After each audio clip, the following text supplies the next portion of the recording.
საღამო მშვიდობისაც ვირფასო მეგობრებო,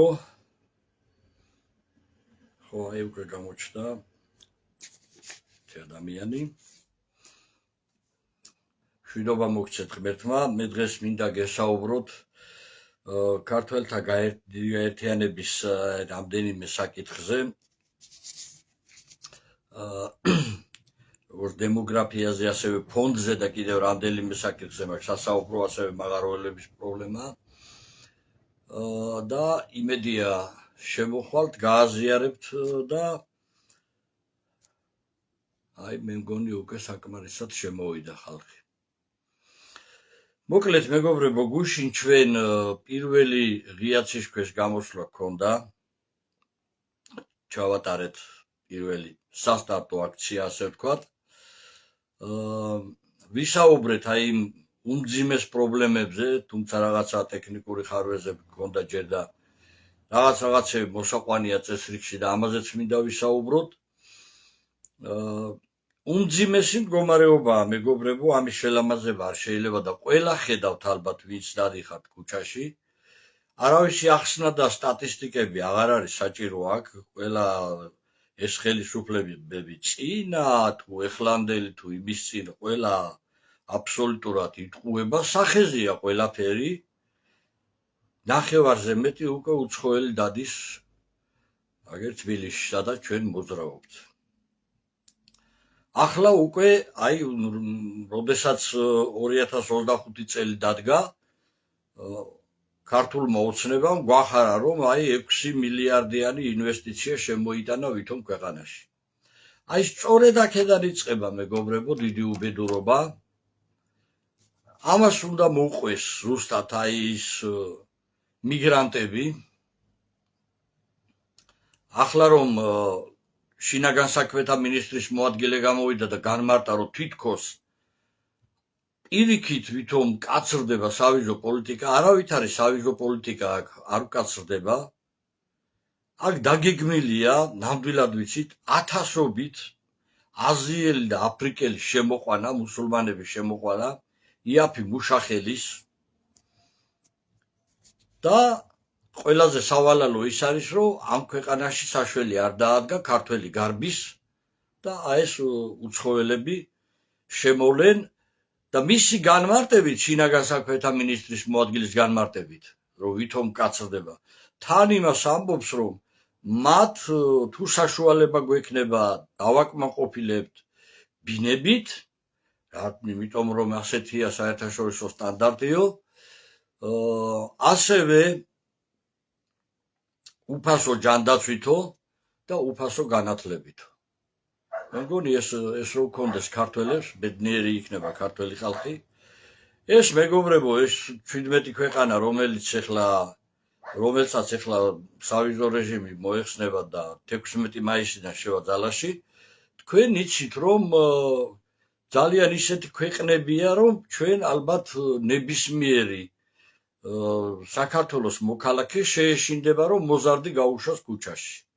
თქვენ რამდენიმე წლის წინაც გახსოვთ თქვენ, რომ ერაყელმა არაბებმა აქ 15 წლის ბიჭი გააუპატიურეს.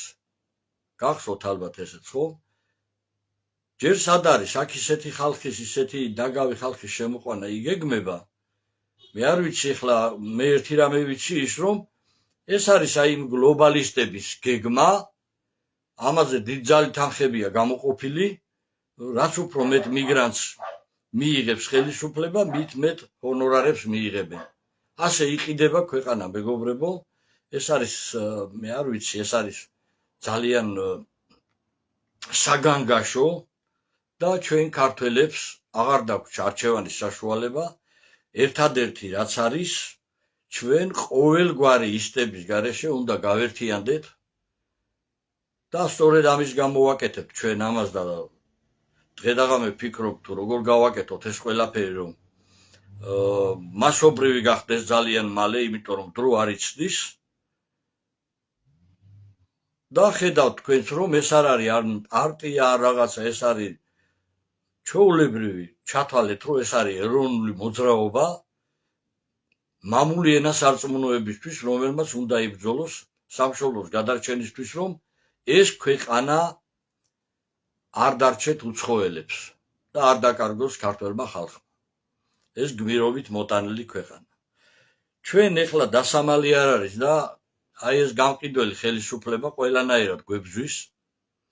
ყველანაირი აი მეტი რანაირად უნდა მოიქცე ეხლა. მივედით იუსტიციის სახლში, ფონდის დაარსება გვიდა, კანონის დარღვევა არაფრის არ გვიდა, შევიტანეთ, დავწერეთ, დაგვიხარვეზეთ, 3 დღეში გავასწორეთ, დაგვიძახეს და იმის შემდეგ დღეს იყო ბოლოვა და ამოიწურა უკვე ესეც, თუმცა მანამდე რამდენჯერმე მიმართა იუსტიციის სახლიდან შესაბამისმა წარმომადგენლებმა, როდესაც დავრეკეთ და დაახლოებით 4-ჯერ, რაზეც ყოველი დარეკვის შემდეგ დაახლოებით 3 დღეში პასუხი უნდა მოგაწოდონ იქიდან, მაგრამ როგორც ჩანს ხელისუფლებაა ჩართული და უშიშროება და არ იძლევიან პასუხს და თვითონაც უკვირთ იუსტიციის თანამშრომლებს, რომ ესეთი რამე არ ხდება ხოლმეო და არ ვიცითო რა ხდებაო, რაც აკეთებთ ამის თანასწორ. და გვეუბნებიან, რომ დავწეროთ საჩივარი. საჩივარი უნდა დავწეროთ იმის გამო, რომ კანონს არ ღვევს ხელისუფლება. და ვის უნდა დაუწეროთ ახლა არ ვიცი, ისევ ხელისუფლებას მიმართავ, ვინც არ ღვევს კანონს. ნუ რა ვქნათ, ეს პროცედურა უნდა გავიაროთ. მე თხოვე იცი თქვენ ეხლა მეგობარია ჩემი კახა კუკავა, რომელიც არის ერთ-ერთი საუკეთესო იურისტი საქართველოში. მე მივაწოდე ყველა ეს ინფორმაცია, ის ეხლა ჩაერთება და დაწერს საჩივარს და ნახოთ რა იქნება. ჩვენ სერიოზულად გვაზარალებენ ეხლა, იმიტომ რომ ჩვენ ცოტა დრო გვაქვს და ჩვენ ეს ფონდი ნამდვილად გვჭირდება, გველოდება ხალხი, რომ სერიოზული მოძრაობა დავიწყოთ უკვე, რომ არ დავაგვიანოთ საქმე. მაგრამ აი როგორც ხედავთ მეგობრებო, აი ესე დღეში ვაგდებენ. ეხლა უპირველეს ყოვლისა ჩვენ ერთიანობით ძალიან მცირე რაღაცები გვჭირდება, პირველ რიგში ჩვენ გვჭირდება აუცილებლად ეხლა ესე მეგაფონი და იმ პატარა რაღაც საჩხიკინო მეგაფონით ეს საქმეები რა თქმა უნდა შეუძლებელია ასეთ საქმის წარმართვა. რაღაცა გვჭირდება ხმის გამაძლიერებელი, ცოტა ძლიერი, რომ ხალხსაც ვესაუბროთ და ემიგრაციამაც რომ კარგად გაიგოს ხმები და ხმის პრობლემა რომ აღარ იყოს. ესა გვაქვს მოსაგვარებელი და ალბათ ყველამ ერთად რაღაცა წვლილი უნდა შევიტანოთ. შეიძლება ან ვინმე სანგარიზე ჩავრიცხოთ ყველამ და შევაგროვოთ ეს თანხა, არ არის დიდი თანხა. დღეს არ არის ხმის გამაძლიერებელი ძალიან დიდი ფასები არღის, მაგრამ ამის გარეშე ნამდვილად გაგვიჭირდება და არაფერი არ გამოვა. საზოგადოება რომ შეიკრიბება ელემენტარულად ინფორმაცია რომ მიაწოდო, ხმას ვერ გააგონებ და თვითონ ემიგრაციაც ვერ მოისმენს წესიერად. პირველ რიგში ეს გვინდა რომ გავაკეთოთ, ვინაიდან ესე გვებძვიან და არ გვირეგისტრირებენ ფონდს.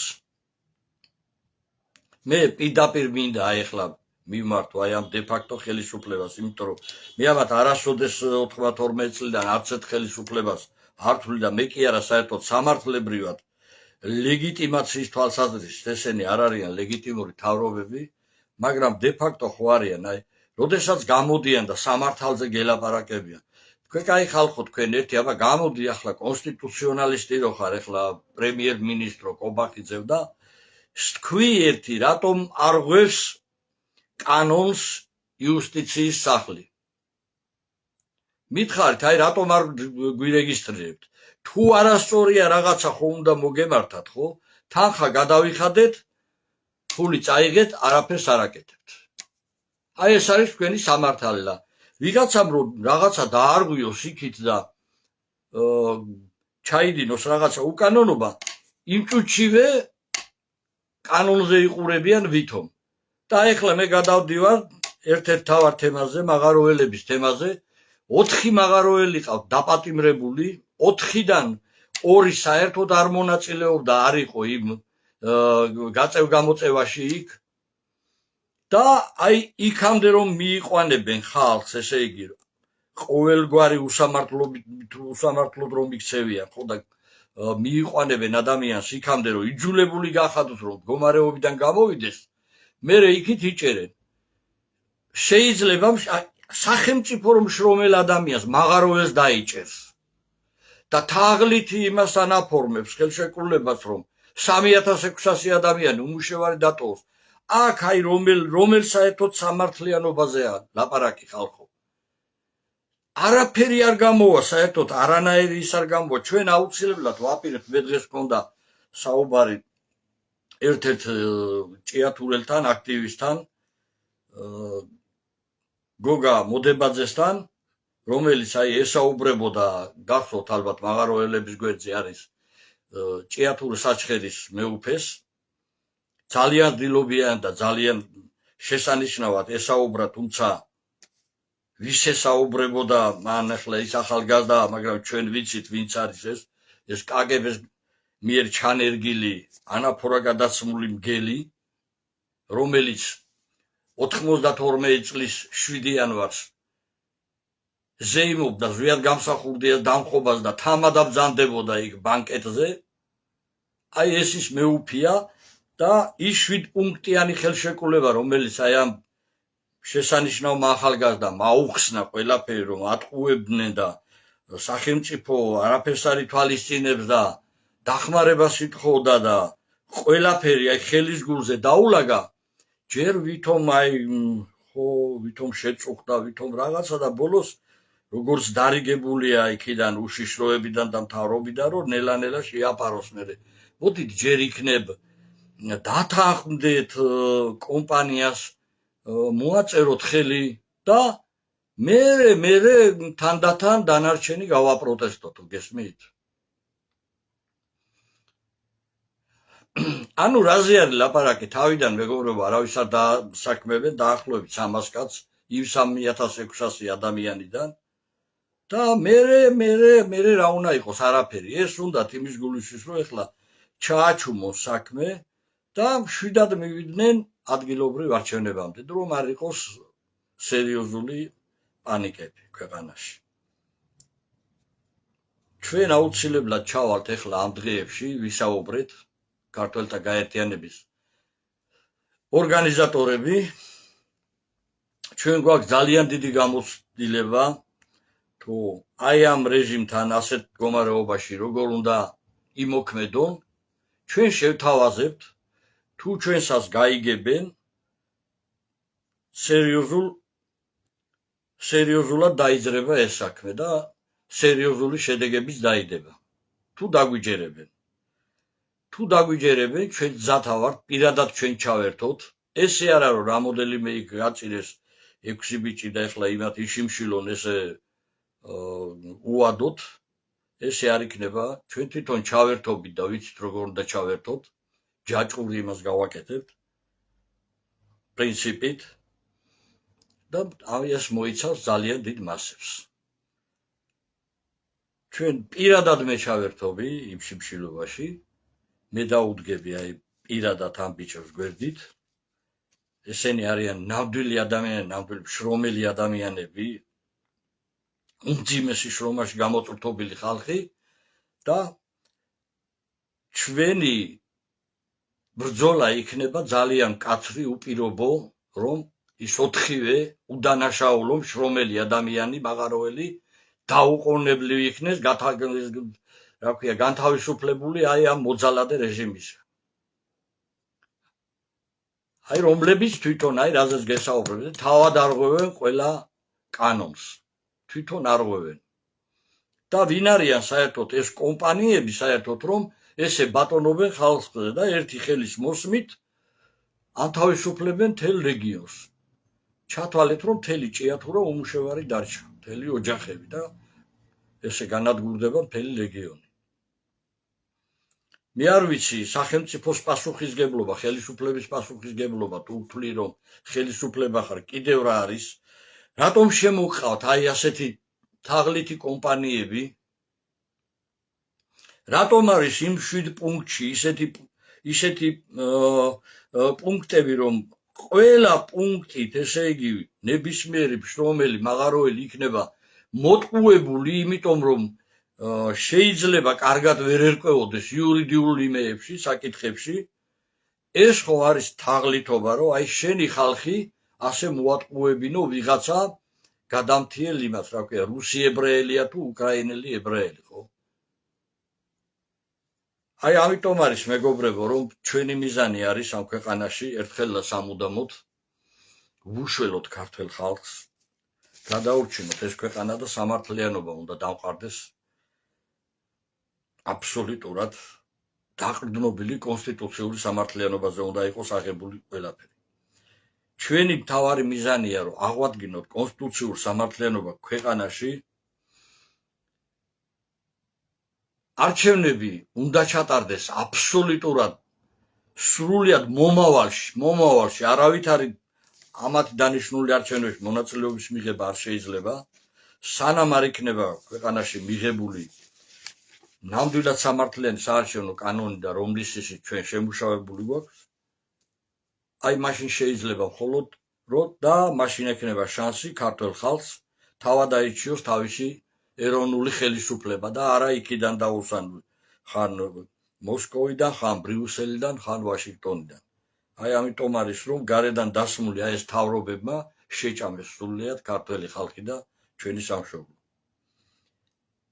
აი ეს მიზანი მიღწეული იქნება თუ არა ეგრევე ძალაში შევა 92 წლის 13 მარტის დადგენილება, რომელიც მიიღო ერთადერთმა დღემდე ერთადერთმა ლეგიტიმურმა ორგანომ საქართველოს რესპუბლიკის უზენაესმა საბჭომ.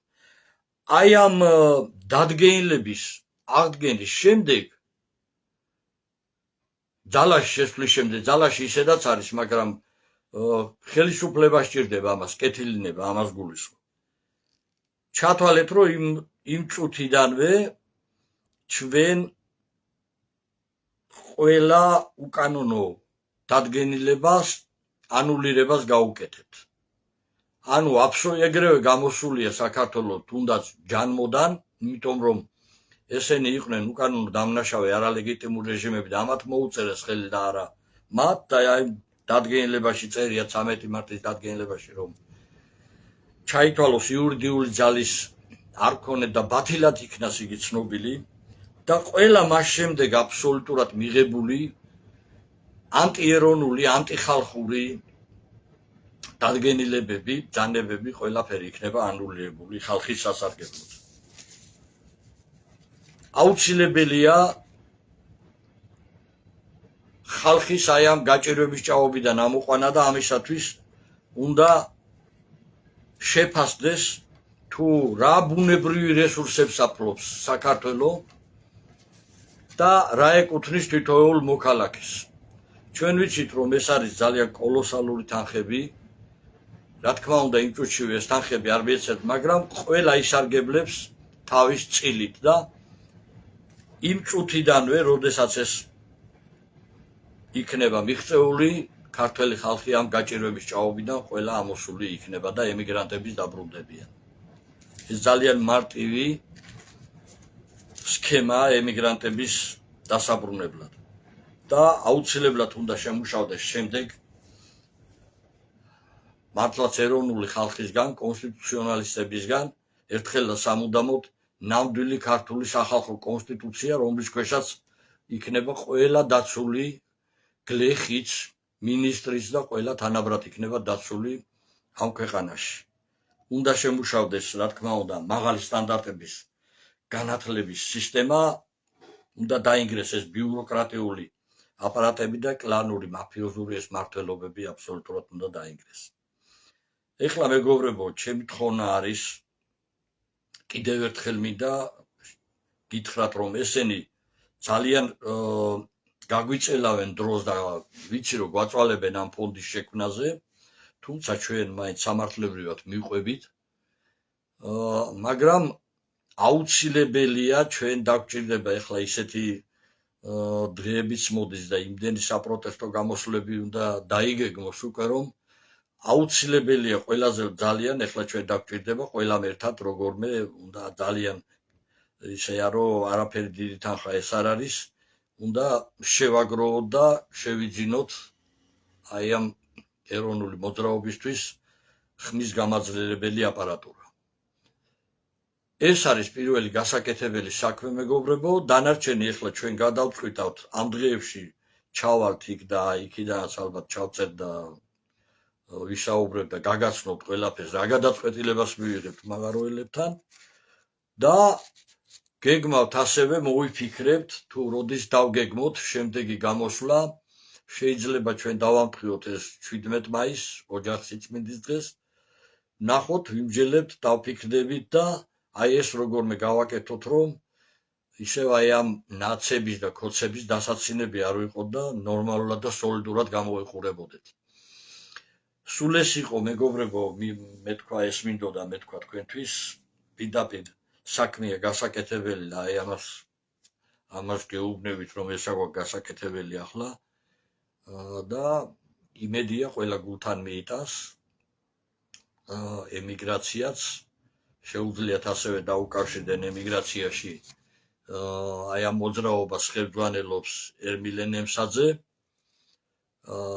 ალბათ თავისი ძმა დათოც მალე ჩაერთობა მე მინდა მასას დაველაპარაკო ძალიან კარგი ადამიანია ხო და იქ არიან ასევე ძალიან მწყინვარი ადამიანები აგერ კუპრაშვილი თკობა და ჩვენი მეგობრები ბევრია იქ ემიგრაციაში ჩვენი ძვირფასი ანა ბაკაშვილი რომელიც აი ძალიან დაგვეხმარა და მე ახლა უკვე მალე გავმართავთ იქ რო ის დავიწყოთ პატარა გადაცემების ჩაწერა ლუთვისში ხო და აი ესეთი მდგომარეობა ამ წუთში დრო არ იცდის მეგობრებო 16 მაისიდან თქვენ ნურავის ნუ დაუჯერებთ თავად დაინახავთ რომ ძალიან სწრაფი ტემპებით იქნება მიგრაცია აქ შემოიყვანენ რა ვიცი ძალიან ბევრს ვიცი დარწმუნებული ვარ და თვითონ ისედაც დაინახავ თვალში მოკვდებათ მე ამიტომ სასწრაფო ზომებია მისაღები უნდა ვიმოქმედოთ სწრაფად და თქვენი იმედი გვაქვს ახლა რომ ჩვენ დიდი ერთობა ძალიან სწრაფად უნდა შევქმნათ მადლობთ მეგობრებო ყურადღებისთვის ღმერთი იყოს ჩვენი მფარველი აი ამ ბრძოლაში ეს იქნება ძალიან მძიმე ბრძოლა მაგრამ იცოდეთ რომ ამაზე ძვირფასი საქმე არ არსებობს საუკუნეებში შეიძლება ასეთი რამე არ მოხდა რომ ქართველი ერი გაერთიანდეს ეს იქნება ძალიან დიდი საქმე და ეს იქნება ჩვენი თაობისთვის ისტორიული საქმე თუ ჩვენ ამას შევძლებთ ჩვენ ვიქნებით ყველაზე ბედნიერები ღმერთი იყოს ჩვენი მფარველი ღმერთმა დაგლოცოთ და ღმერთმა დალოცოს აი ეს მოძრაობა კარგად ზანდებოდეთ იმედია გადააზიარებთ ყველა და გადავიდეთ პირდაპირ საქმეზე და ვიმოქმედოთ მეგობრებო